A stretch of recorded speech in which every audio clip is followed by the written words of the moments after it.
কয়েক মাসে অকেজো সোলার প্যানেলযুক্ত সড়ক বাতিল। চাঁপাইনবাবগঞ্জ শহরে রাতে চলাচলে চরম ভোগান্তি, মেরামতে উদ্যোগ না নেয়ায় হতাশা। বগুড়ায় গড়ে উঠেছে 1.5 শতাধিক অবৈধ ইটভাটা। ব্যবহার হচ্ছে ফসলি জমির মাটি, পোড়ানো হচ্ছে কাঠ। পরিবেশ দূষণের পরও নির্বিকার কর্তৃপক্ষ। এবং ঈদ ও বাংলা নববর্ষ ঘিরে চাহিদার শীর্ষে রাজশাহী সিল্ক। নগরীর দোকানগুলোতে বেড়েছে ভিড়, অন্তত 60 কোটি টাকার ব্যবসার আশা।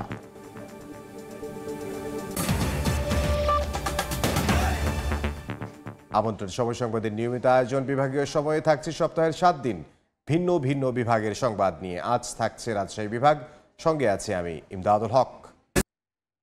স্থাপনের কয়েক মাসের মধ্যেই অকেজো সোলার প্যানেলযুক্ত সড়ক বাতিল। এতে অন্ধকার সড়কে যাতায়াতে ভোগান্তি পোহাতে হচ্ছে চাঁপাইনবাবগঞ্জ সদরের বাসিন্দাদের। অথচ 3 বছরের ওয়ারেন্টি থাকলেও মেরামতের উদ্যোগ নেয়নি কর্তৃপক্ষ। জাহাঙ্গীর আলমের পাঠানো তথ্য ও ছবি নিয়ে প্রতিবেদন। সড়কের পাশে স্থাপন করা হয়েছে সোলার বাতি। সন্ধ্যায় অন্ধকার নেমে আসলেও জ্বলে না বাতিগুলো। 2017-18 অর্থবছর থেকে 2020-21 অর্থবছর পর্যন্ত পর্যায়ক্রমে 3574টি সোলার প্যানেলযুক্ত সড়ক বাতি স্থাপন করা হয় চাঁপাইনবাবগঞ্জের সদর উপজেলার বিভিন্ন এলাকায়। এলাকাবাসীর অভিযোগ, স্থাপনের পর কয়েক মাস বাতিগুলো জ্বললেও এরপরই নষ্ট হয়ে যায়। কয়েক বছর পার হলেও মেরামত করেনি কর্তৃপক্ষ। অন্ধকার সড়কে যাতায়াতে ভোগান্তি পোহাতে হচ্ছে স্থানীয়দের। এমনকি বিষয়টি নিয়ে অভিযোগ করেও মেলেনি সমাধান। কিছু কিছু এগুলো লাইট জ্বলে, আবার কিছু কিছু জ্বলে না। 2-2.5 মাস জ্বলেছিল, তারপরে বন্ধ, তারপরে এটা রাস্তা বন্ধকার হয়ে থাকে। কোনো ব্যবস্থাও নিচ্ছে না হলো কর্তৃপক্ষ।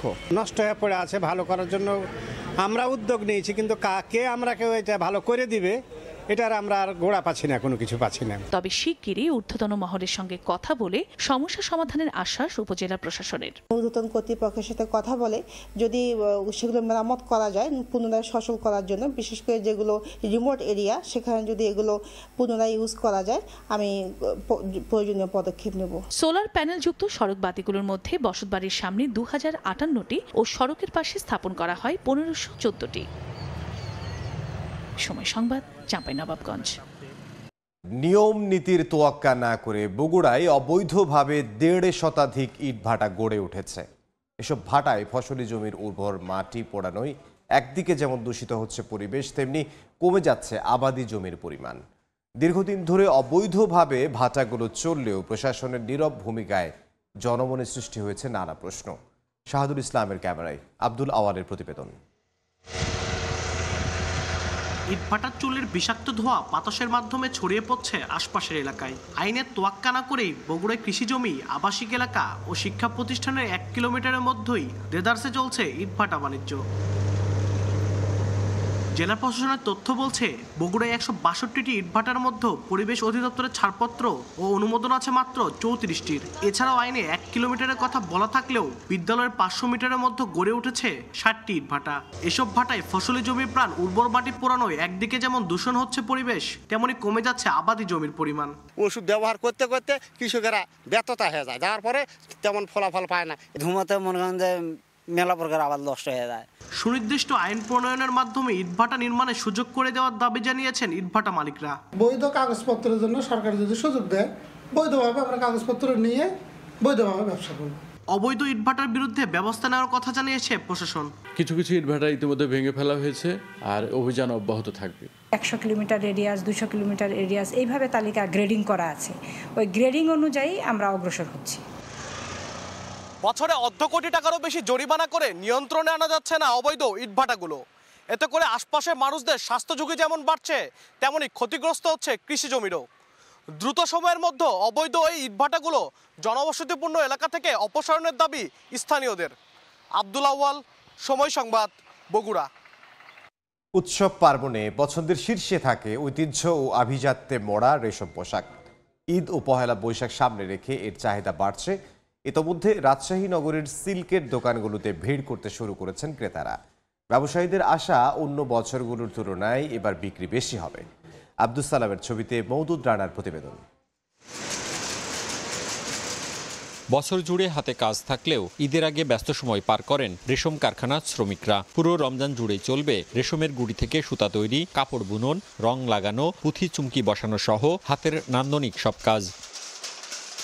সময়ের ব্যবধানে ফ্যাশনে পরিবর্তন আসলেও রেশমের চাহিদা কমেনি, বরং ঈদ ও বাংলা নববর্ষকে সামনে রেখে উষ্ণ আবহাওয়ায় পোশাকে নতুনত্বের ছোঁয়া আনার প্রচেষ্টায় বাড়তি মনোযোগ ব্যবসায়ীদের। আগে যে টাইম আসতাম তার থেকে আগে আসি এবং তার থেকে পরে যাই, কাজের চাপ বেশি। Shirt, Punjabi, sari, three piece সবকিছু প্রচুর পরিমাণ আমাদের স্টক আছে। রেশমের পাঞ্জাবি ও শাড়ি সবচেয়ে বেশি বিক্রি হলেও চাহিদা বাড়ছে থ্রি পিস, শার্ট ও ফতুয়ার মতো পোশাকের। ওই যে ঝকমকো চুমকি লাগা ওই শাড়িগুলো মেয়েরা এখন মনে হয় একটু কমই পছন্দ করে, আর সিল্কের এই শাড়িগুলো অনেক বেশি স্ট্যান্ডার্ড হয়।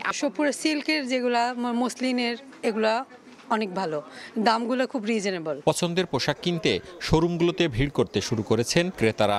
স্বাদ ও সাধ্যের মিশেলে কিনছেন রেশম পোশাক। প্রোডাকশনগুলো আমরা এমনভাবে করছি যেন ঈদেও ব্যবহার করা যায়, বৈশাখেও ব্যবহার করা যায়। এবার ঈদ ও পহেলা বৈশাখে অন্তত ৬০ কোটি টাকার পণ্য বিক্রির আশা করছেন রাজশাহীর সিল্ক ব্যবসায়ীরা।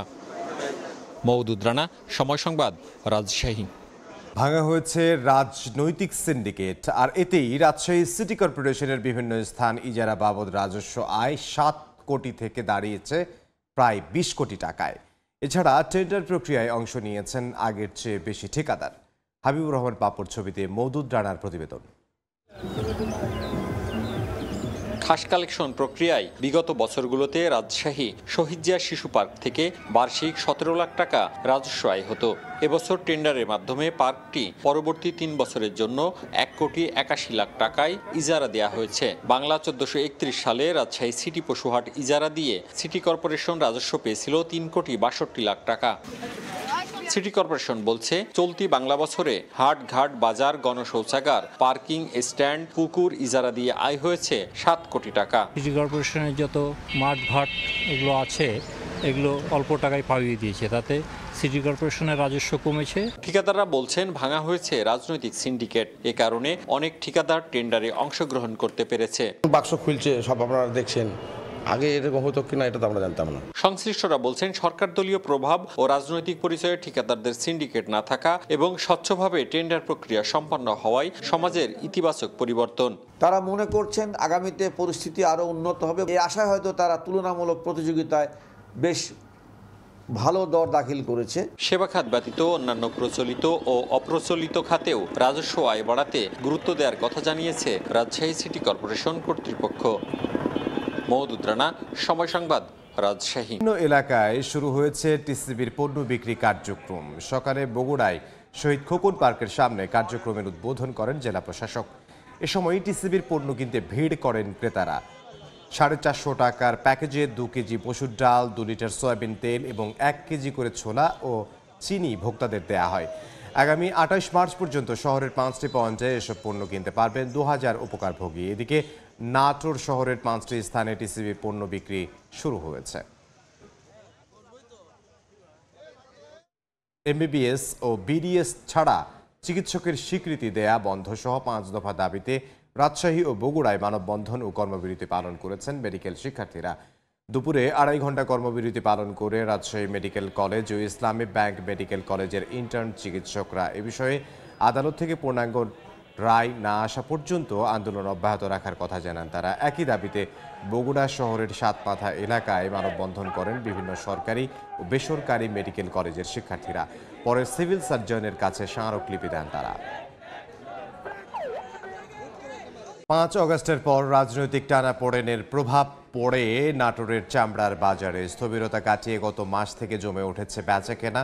800 থেকে 1800 টাকায় বিক্রি হচ্ছে লবণজাত গরুর চামড়া, আর ছাগলের চামড়ার দাম উঠেছে 1.5 থেকে 200 টাকা পর্যন্ত। আলমামুনের তথ্য ও রকরুজ্জামানের ছবিতে প্রতিবেদন।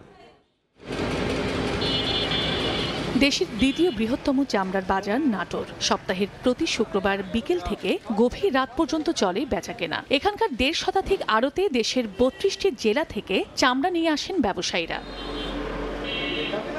5 আগস্টের পর রাজনৈতিক টানাপোড়েনের প্রভাব পড়ে নাটোরের চামড়া বাজারে। স্থানীয় ক্রেতা বিক্রেতারা ব্যবসা চালিয়ে গেলেও দূরের ব্যবসায়ীরা চামড়া কিনতে বা বেচতে আসেননি। স্থবিরতা কাটিয়ে ফেব্রুয়ারি মাস থেকে জমে উঠেছে চামড়া বাজার। এখানে লবণজাত গরুর চামড়া বিক্রি হচ্ছে 800 থেকে 1800 টাকায়, আর ভালো মানের ছাগলের চামড়ার দাম উঠেছে 150 থেকে 200 টাকা পর্যন্ত। বর্তমান দামে ব্যবসায়ীরা খুশি থাকলেও তাদের অভিযোগ, কোরবানি ঈদের আগেই ট্যানারি মালিকরা কমিয়ে দেয় চামড়ার দাম। 5 আগস্টের পর যে বাজারটা ছিল একটু স্তম্ভের ভাবে ছিল, এখন মোটামুটি বাজারটা স্বাভাবিক চলতেছে। এখন মোটামুটি দাম ভালো, ঈদের মধ্যে দাম কমে যাবে। তবে ট্যানারি মালিকদের প্রতিনিধিদের দাবি, কোরবানির ঈদে চামড়ার সঠিক মান থাকে না, তাই সে সময় কমে চামড়ার দাম। কোরবানি একসাথে চামড়াটার আমদানি হয়, চামড়া অনেকটা নষ্ট হয়ে যায়। চামড়াটা কাঠ থাকে, লেজ কাঠ থাকে, বিভিন্ন কারণে চামড়াটা গড় একটা দাম হয়, দামের জন্য মূল্যটা কম আসে। চীন নির্ভর এই চামড়া শিল্পের বাজার ইউরোপে ছড়ানো গেলে বৈদেশিক মুদ্রা আয় আরও বাড়ানো সম্ভব বলে জানান ব্যবসায়ী নেতারা। এই চামড়াগুলি আমরা ফেলাই দিতাম, সেই চামড়াগুলি এখন 80, 90, 60 টাকা, 70 টাকা বেচা কেনা হইতেছে। যদি ইটালির খরিদ্দার, ইউরোপিয়ান ইউনিয়ন যদি খরিদ্দারগুলো আসে, এই ছাগলের চামড়াটাও চাহিদা বাড়বে এবং এর একটা মূল্য পাওয়া যাবে। প্রতি বছর নাটোরের এই চামড়ার বাজার থেকে বছরে প্রায় 7 লাখ পিস গরু ও 12 লাখ পিস ভেড়া ও ছাগলের চামড়া বিক্রি হয়। সময় সংবাদ, নাটোর। বিভাগীয় সময়ে আরও একবার, বোরো চাষের মৌসুম চললেও পানি নেই পাবনা সেচ ও পল্লী উন্নয়ন প্রকল্পের খালগুলোতে। বাধ্য হয়ে বেশি টাকা খরচ করে গভীর নলকূপ থেকে সেচ দিচ্ছেন কৃষকরা। এতে বাড়ছে উৎপাদন খরচ। এদিকে 13 মার্চের পর পানি প্রবাহ স্বাভাবিক হবে বলে জানিয়েছে পানি উন্নয়ন বোর্ড। জমিতে চলছে ধানের চারা রোপণ, তবে সেচ দিতে হচ্ছে গভীর নলকূপ থেকে। পাশে খাল থাকলেও তাতে নেই পানি। চলতি বোরো মৌসুমে পাবনার বেড়া উপজেলার 5000 হেক্টরের বেশি জমিতে ধান চাষ হচ্ছে। বীজতলা তৈরি ও পরে ক্ষেতের চারা রোপণের সময় সেচের প্রয়োজন হলেও পাবনা সেচ ও পল্লী উন্নয়ন প্রকল্পের সেচ খালগুলো শুকনো। কৃষক বলছেন, সেচ খাল থেকে পানি দিতে বিঘা প্রতি 180 টাকা খরচ হলেও গভীর নলকূপে খরচ হচ্ছে অন্তত 5000 টাকা। এতে বাড়ছে ফসলের উৎপাদন খরচ। পানির ইয়ের জন্য আমরা আবার বাদ রাখছি। এই যে আমার বুঝে 4 বিঘা আমি ধান লাগাবো, পানি নাই, এখন কি করবো? ক্যালেনে লাগাবো, আমার ধানে ক্ষতি হইতেছে ভাইয়া। ক্যালেনে পানি নাই, তাতে আমাদের খরচ হয়ে যাচ্ছে অনেক, 8 থেকে 10,000 টাকা খরচ হচ্ছে। এই ক্যানেলে যদি ঠিক মতো পানি দিত তাহলে আমাদের এই সেচ প্রকল্পে, অর্থাৎ আমাদের যে ধানগুলো লাগাইছি এগুলোতে কৃষকরা অনেক খরচ কম হতো। এদিকে 13 মার্চের পর পানি প্রবাহ স্বাভাবিক হবে বলে জানায় পানি উন্নয়ন বোর্ড। আমরা পানি নিয়ে প্রস্তুত। আগামী 13 তারিখ থেকে আমাদের ক্যানাল ফুল পানি সেকেন্ডারি চলে। মেল ক্যানালে তো পানি আসেই এবং কিছু সেকেন্ডারি ক্যানালেও আমরা পানি দিয়েছি চাহিদা মতো, কিন্তু 2-1টা ক্যানালে আমরা এখনও দেই নাই। এর কারণ হচ্ছে যে কিছু ফসল আছে বলেই, কিন্তু আমরা রেডি, পানি দিয়ে আমাদের একেবারে পূর্ণাঙ্গ রেডি আছি, আমরা প্রস্তুত আছি। পাবনা সেচ ও পল্লী উন্নয়ন প্রকল্পের অধীনে বেড়া ও সাথিয়া উপজেলার 6000 হেক্টর জমিতে সেচ দেওয়া হয়। সবুজ মোল্লা, সময় সংবাদ, পাবনা। এবার জেনে নেব রাজশাহী বিভাগের গত সপ্তাহের আলোচিত ঘটনা। 27 ফেব্রুয়ারি রাজশাহী সেনানিবাসে বাংলাদেশ ইনফ্যান্ট্রি রেজিমেন্টাল সেন্টারের 19তম বাৎসরিক অধিনায়ক সম্মেলন অনুষ্ঠিত হয়। এতে 7ম কর্নেল অব দ্য রেজিমেন্ট হিসেবে অভিষিক্ত হন সেনাপ্রধান জেনারেল ওয়াকারুজ্জামান। পরে শহীদ কর্নেল আনিস প্যারেড গ্রাউন্ডে সেনাপ্রধান পৌঁছালে একটি চৌকস দল তাকে গার্ড অব অনার প্রদান করে। দ্রব্যমূল্য নিয়ন্ত্রণে 27 ফেব্রুয়ারি নাটোর শহরের স্টেশন বাজারে অভিযান চালায় টাস্ক ফোর্স। এ সময় অতিরিক্ত দাম রাখার অভিযোগে একটি তেলের দোকান মালিককে 2000, একটি খেজুর দোকান মালিককে 2000 এবং একটি চায়ের দোকান মালিককে 7000 টাকা জরিমানা করা হয়। এই ছিল বিভাগীয় সময়ে। আগামীকাল থাকবো খুলনা বিভাগের আয়োজন নিয়ে। সঙ্গে থাকুন সময়ের।